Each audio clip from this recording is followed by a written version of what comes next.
Un très bon après-midi à vous tous qui suivez la télévision rwandaise. C'est un plaisir de vous retrouver pour cette nouvelle édition. Et vous, tout de suite, voici le sommaire de ce lundi. Gaël Faye, auteur, compositeur, interprète et écrivain franco-rwandais, vient de remporter le prix Renaudot 2024 pour son roman Jacaranda. Le ministère de la Santé indique que parmi les 49 personnes guéries de Marburg, il y a maintenant ceux qui sont exemptés du programme de suivi car les tests effectués attestent que ce virus n'est détecté nulle part. Bonjour et bienvenue à cette grande édition.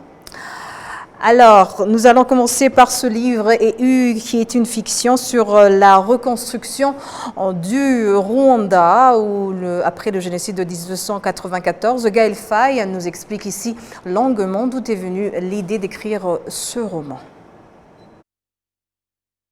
Alors, Jacaranda, c'est l'histoire de 5 générations de Rwandais.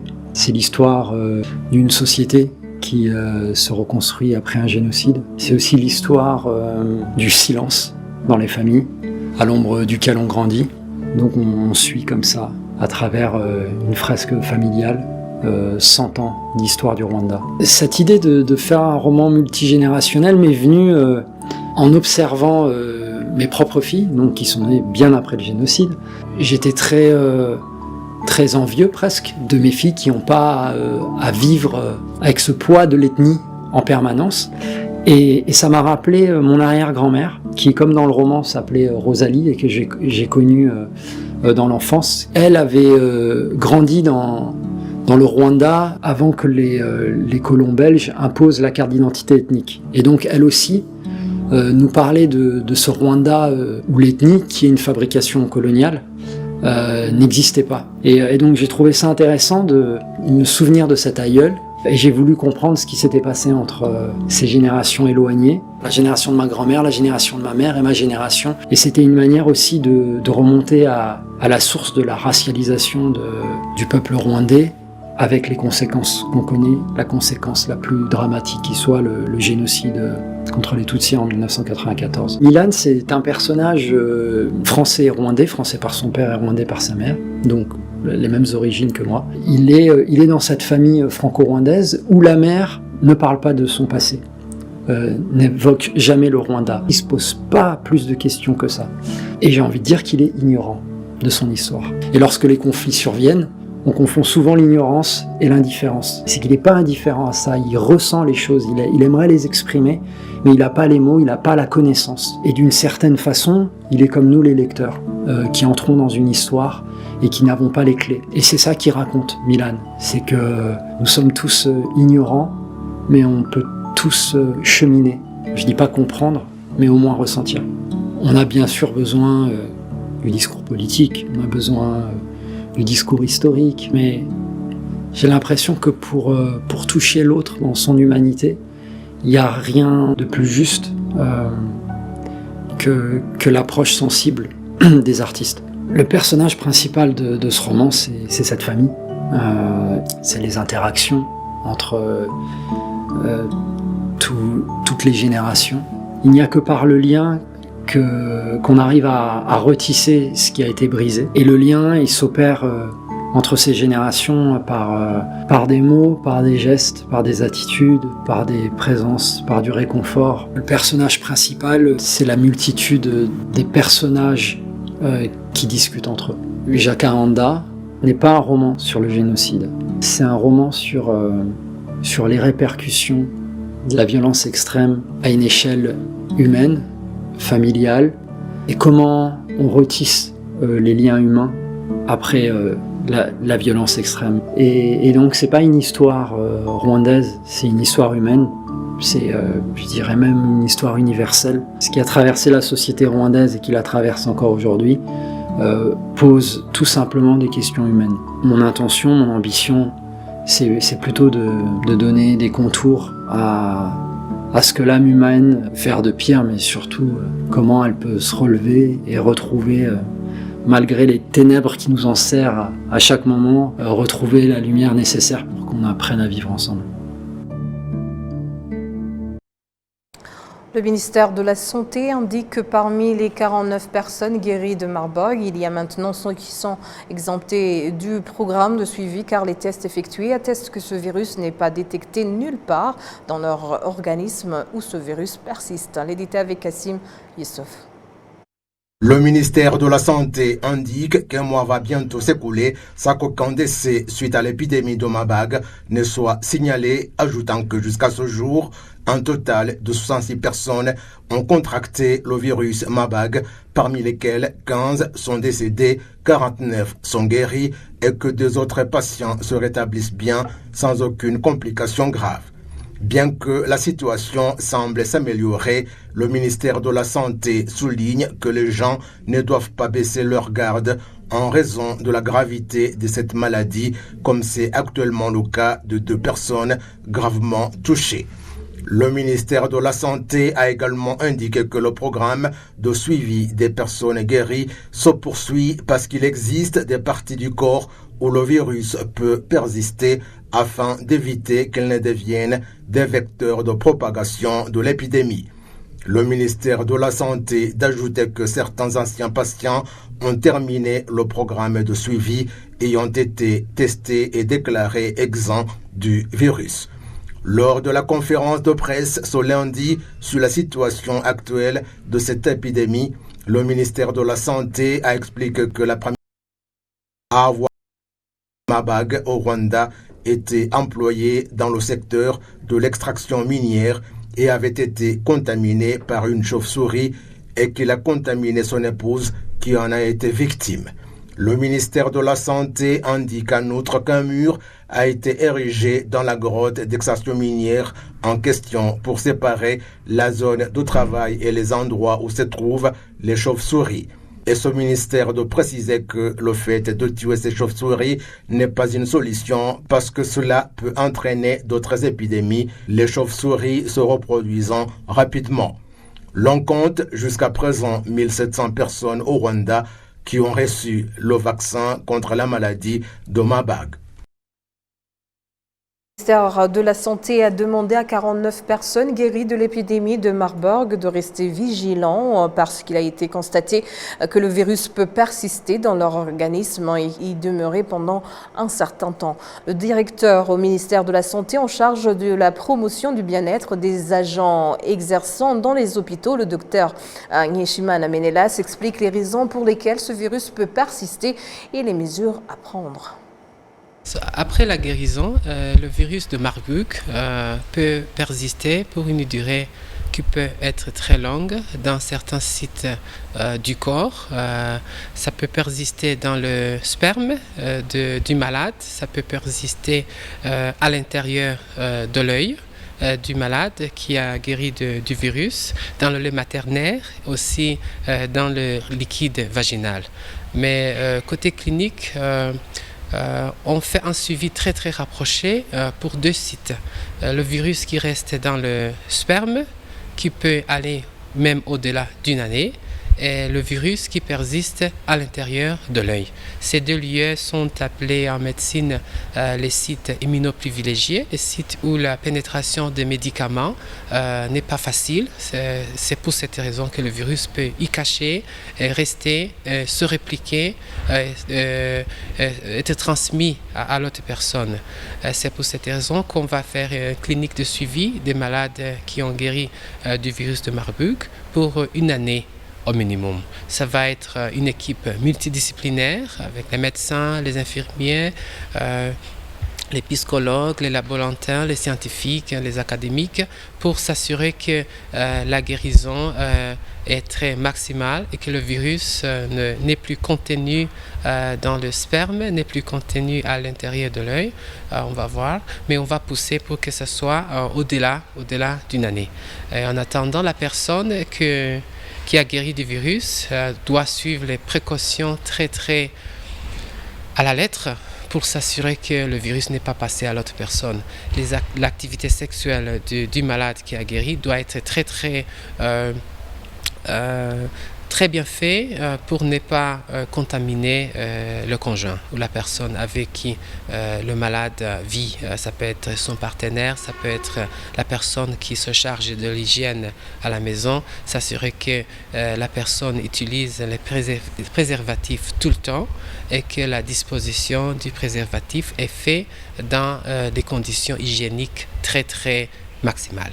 Un message général on peut commencer par les gens qui ont guéri du virus. Ils doivent se sentir soutenus. On est là pour vous, on va vous soutenir. On est très content que vous avez pu survivre de ce virus qui est très fatal, comme vous l'avez vu dans d'autres pays. C'est un virus qui peut tuer jusqu'à 90% des malades et on est très content qu'on a pu travailler ensemble et collaborer pour une guérison maximum. On a perdu seulement 24, pour à peu près 22-24% des malades. Ça n'a jamais été dans notre pays. Il y a une perte très énorme humaine. Nous sommes très contents que vous êtes là. Et aussi, on veut que la population en général participe à votre guérison, participe à la guérison des malades qui ont guéri du Marburg, parce que le parcours d'une année de suivi, ça va nécessiter que tout le monde travaille ensemble. Le malade doit être bien informé, doit être dans un état qui accepte, qui collabore avec sa famille, qui collabore avec les autorités sanitaires, qui collabore avec la population générale. Et la population générale aussi doit s'assurer qu'elle collabore avec le malade qui fait un suivi de longue durée pour une année. Tout cela va nécessiter une collaboration de longue durée. Le génocide perpétré contre les Tutsis au Rwanda ne semble pas avoir laissé une leçon à l'humanité, à l'image des tueries perpétrées contre les Tutsis congolais à l'est de la RDC. C'est une déclaration de la conseillère spéciale du secrétaire général des Nations Unies pour la lutte contre le génocide, Madame Alice Wairimu-Nderitu, lors d'une réunion à Kigali qui groupe en majorité des femmes venant des pays en guerre et en conflit, pouvant aboutir à un génocide. Le récit de Patrick Nilidadi. Avec beaucoup de tristesse, Samia El Hachemi du Soudan du Sud a présenté la vie actuelle des habitants de son pays, coincés dans des combats qui ont déjà fait de nombreuses victimes et de nombreuses autres personnes ont été obligées de quitter leur foyer. Alice Wairimu-Nderitu, conseillère spéciale du secrétaire général des Nations Unies pour la lutte contre les génocides, affirme que de tels actes barbares au Soudan du Sud sont similaires à ceux qui ont précédé les génocides contre les Tutsis au Rwanda en 1994.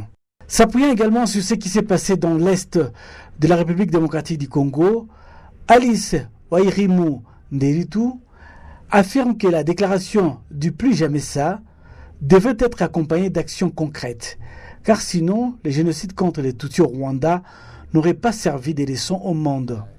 Le directeur général d'Agistress, Mutango Afridi, a de son côté estimé que cette conférence qui se tient au Rwanda est une opportunité pour analyser les différents crimes liés au génocide et les idéologies de négation et de banalisation du génocide.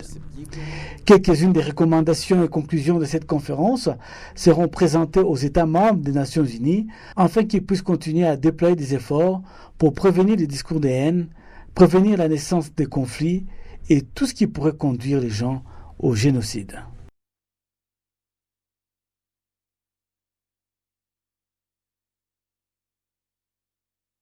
Les acteurs du commerce transfrontalier en district de Rubavu indiquent que le mouvement de personnes entre les villes de Gisenyi et Goma du côté de la République démocratique du Congo a diminué suite à la fermeture de la frontière à 15 heures du côté de la RDC. Mais le ministère rwandais du commerce et de l'industrie affirme que malgré cette fermeture, le volume des marchandises échangées entre les deux pays n'a cessé d'augmenter. Les détails avec Assim Youssouf. Cela fait 2 ans et 3 mois que le gouvernement de Kinshasa a décidé de fermer ses frontières à 15 heures au lieu de 22 heures comme c'était auparavant. Au point de passage dénommé Petite Barrière en district de Rubavu, à différents moments de la journée, du matin au soir, des acteurs du commerce transfrontalier traversent de part et d'autre. Cependant, le flux de personnes à ce point de passage est limité avec environ 15 000 passages par jour, ce qui est faible comparé à la période ante-Covid-19 où l'on comptait entre 45 000 et 50 000 passages. Les utilisateurs des frontières entre le Rwanda et la RDC indiquent que le mouvement de personnes a considérablement diminué suite à la décision de la République démocratique du Congo de fermer la frontière à 15 heures et de l'exigence d'un laissez-passer ou d'un passeport pour traverser au lieu de la simple carte d'identité qui était acceptée auparavant. Lorsqu'on utilisait le jeton, même celui qui transportait une faible quantité de marchandises pouvait gagner quelque chose, mais maintenant on peut ne pas avoir d'argent pour se payer un laissez-passer ordinaire ou celui de la CPGL parce qu'il n'y a pas beaucoup d'activités. Bien que le nombre de personnes franchissant la frontière soit faible, le volume des marchandises échangées a augmenté de plus de 60 millions de kilos. Disons qu'il s'agit de 5 personnes qui pratiquent ensemble le commerce d'un tel produit. 2 d'entre elles vont traverser les frontières et les 3 vont rester ici pour travailler avec ceux qui transporteront les marchandises sur des charrettes pour s'assurer que les marchandises sont bien arrivées à destination. Les taxes ont été payées. Les acteurs du commerce transfrontalier estiment cependant que si l'horaire de fermeture de la frontière revient à la normale, leurs activités commerciales se dérouleraient merveilleusement. Les produits qui vont au Congo ont augmenté. Nous faisons du commerce, mais nous ne gagnons rien. Parce que lorsque nous y sommes et que l'heure de fermeture de la frontière nous rattrape, nous y passons la nuit.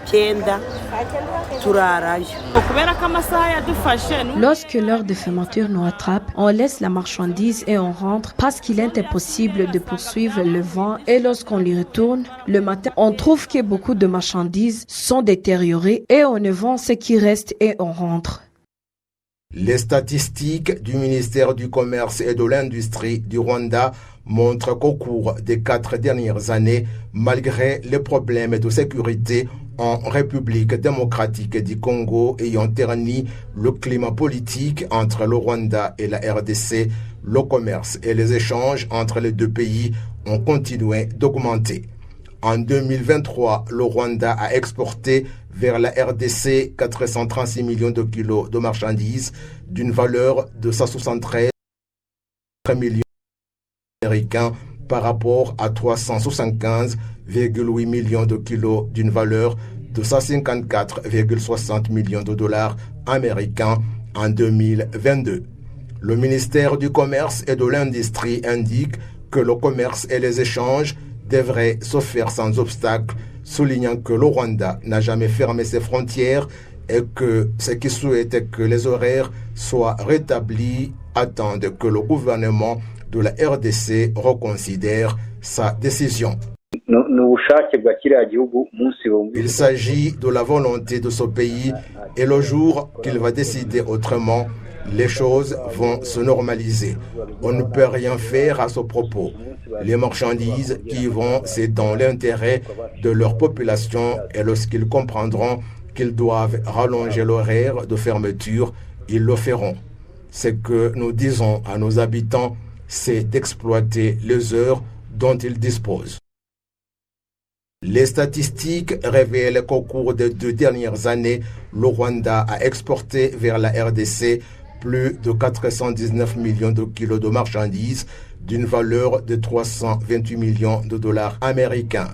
Pendant ces 2 années, les importations en provenance de la RDC vers le Rwanda ont été de plus de 93 millions de kilos de marchandises d'une valeur de 64 millions de dollars américains. D'autres chiffres montrent que jusqu'au mois d'août cette année, le Rwanda avait déjà exporté vers la RDC près de 450 millions de kilos de marchandises d'une valeur d'environ 137 millions de dollars américains. L'appel de Philippe Hategekimana Manié s'ouvre ce lundi à la cour d'assises de Paris. Cet ancien gendarme de Nyanza au sud du Rwanda, devenu Philippe Manié depuis sa naturalisation française, a été condamné en 2023 à perpétuité pour sa responsabilité dans le génocide perpétré contre les Tutsis. Au terme de cette semaine d'audience à la cour qui avait conclu que Hategekimana a été un agent zelé dans le plan d'extermination des Tutsis, le condamnant ainsi à la réclusion criminelle à perpétuité. Maître Richard, qui a pris part au procès Hategekimana en première instance, nous explique la procédure du procès en appel en France. C'est vrai que ces 2 derniers mois ont été assez fructueux dans le contentieux concernant le génocide commis contre les Tutsis devant la justice française, puisque après le procès de Charles Onana et d'Eugène Rwamucyo, nous commençons cet après-midi le procès en appel de Philippe Hategekimana, alias Manié. Manié parce que lorsqu'il était naturalisé français, il a pris le nom de Manié. Donc il s'appelle aujourd'hui Philippe Manié, et avec nom de naissance Hategekimana. Donc celui-ci a fait appel contre la décision de la Cour d'assises d'appel, Cour d'assises de Paris, qu'il avait condamné le 26 juin 2023 à la réclusion criminelle à perpétuité pour sa participation dans le génocide commis contre les Tutsis au Rwanda 94. Il a été reconnu coupable notamment pour avoir tué le bourgmestre Narcisse Nyagasaza, qui était le bourgmestre de Niazo, fait qu'il a commis pour faire démarrer le génocide dans ce qui était à l'époque la sous-préfecture de Nyabisindu. Il était également reconnu coupable donc d'avoir participé ou organisé d'ailleurs, parce que c'est lui qui a vraiment pris le rôle principal d'après la décision qui a été rendue dans le meurtre, l'assassinat de milliers de Tutsis qui s'étaient réfugiés sur la colline de Nyabubare, qui est une colline située actuellement dans le secteur de Busasamana, et sur la colline de Nyamure, qui est une colline située actuellement dans le secteur de Moïla. Il a également été reconnu coupable pour aussi l'assassinat ou le meurtre donc de Tutsis qui s'étaient réfugiés d'Alizar Songa. C'est vraiment quelqu'un qui a eu un rôle très important dans le génocide commis contre les Tutsis, notamment par le fait qu'il a utilisé un mortier pour tuer les civils Tutsis qui s'étaient réfugiés sur les lieux que je viens d'indiquer. Alors, aujourd'hui, donc, un appel, c'est un nouveau procès qui commence, parce qu'en France, on a la possibilité donc de faire appel d'un procès qui vous condamne au premier degré à la cour d'assises. Si vous faites appel, c'est un nouveau procès qui commence. Les règles de procédure sont similaires, c'est exactement la même chose. On va attendre de nouveaux procès, on va attendre de nouveaux témoins. Ça va vraiment être un nouveau procès qui va... Évidemment, on peut tenir compte de ce qui s'était dit avant, mais ça peut changer. Il peut y avoir de nouveaux témoins, d'autres preuves. Sur la composition de la cour, elle est aussi composée par donc 3 magistrats professionnels et 9 jurés. Parce que, en fait, à la différence de la cour d'assises au premier degré, qui est composée par 6 jurés, la cour d'appel d'assises est composée par 9 jurés, plus donc les 3 magistrats professionnels. Évidemment, il y a aussi des jurés supplémentaires qui peuvent intervenir au cas où un des jurés titulaire s'il arrive quelque chose au juré titulaire. Donc, c'est la seule différence entre la cour d'assises du premier degré et la cour d'assises d'appel. Donc, ces différences-là, c'est 9 jurés au lieu de 6. Dans ce procès, donc, nouveau procès qui va prendre un mois et demi. Donc, il commence aujourd'hui le 4 novembre. Il va se terminer le 20 décembre s'il n'y a pas de changement. Il est prévu d'entendre 45 témoins et 3 experts. Dans les 45 témoins, il y a les témoins donc de la défense, les témoins que nous avons cités en tant qu'avocats des parties civiles et aussi les témoins qui étaient cités par la défense donc de Philippe Manié. Parmi ces témoins, il y a ceux que nous connaissons habituellement qui viennent souvent dans ces procès. Je citerai par exemple Hélène Dumas, Stéphane Audoué-Rousseau, Éric Gillet et d'autres qui nous avons l'habitude de voir dans ce procès. Mais il y a quand même un nouveau et qui n'est pas le moindre, c'est Michael Arong, qui est un journaliste britannique, polémiste, et qui a écrit donc des livres assez polémiques, assez contentieux, assez tendancieux sur le génocide commis contre les Tutsis sur le Rwanda. Donc c'est lui qui s'appelle Do Not Disturb. Donc c'est quelqu'un que nous allons entendre comme témoin de la défense. Il a été cité par la défense de Philippe Manier. Nous allons entendre donc ce vendredi. Et donc, nous allons lui faire face au vendredi comme témoin donc de la défense. Voilà ce que je pouvais dire dans ce procès. Nous aurons la décision normalement s'il n'y a pas de changement le 20 décembre. Et la cour d'assises d'appel pourra soit confirmer ou infirmer la culpabilité de Philippe Manier.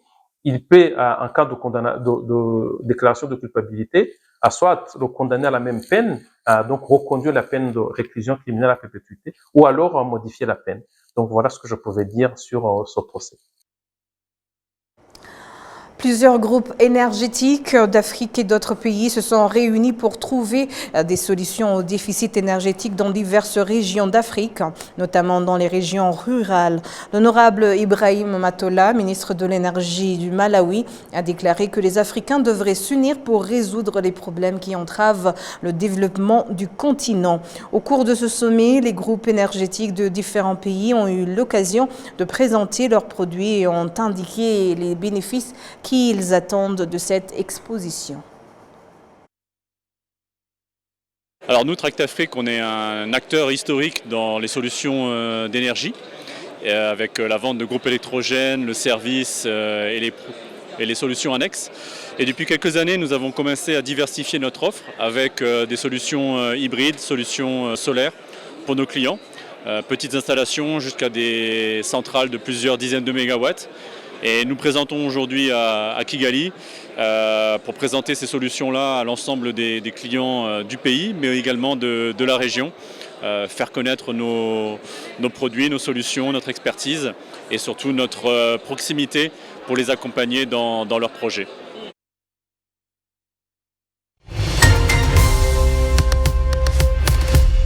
C'est sur ces images que nous clôturons cette grande édition. Au nom de toute l'équipe qui a contribué à sa réalisation, je vous remercie. Bonne poursuite des programmes de la télévision rwandaise et d'ici là, portez-vous bien.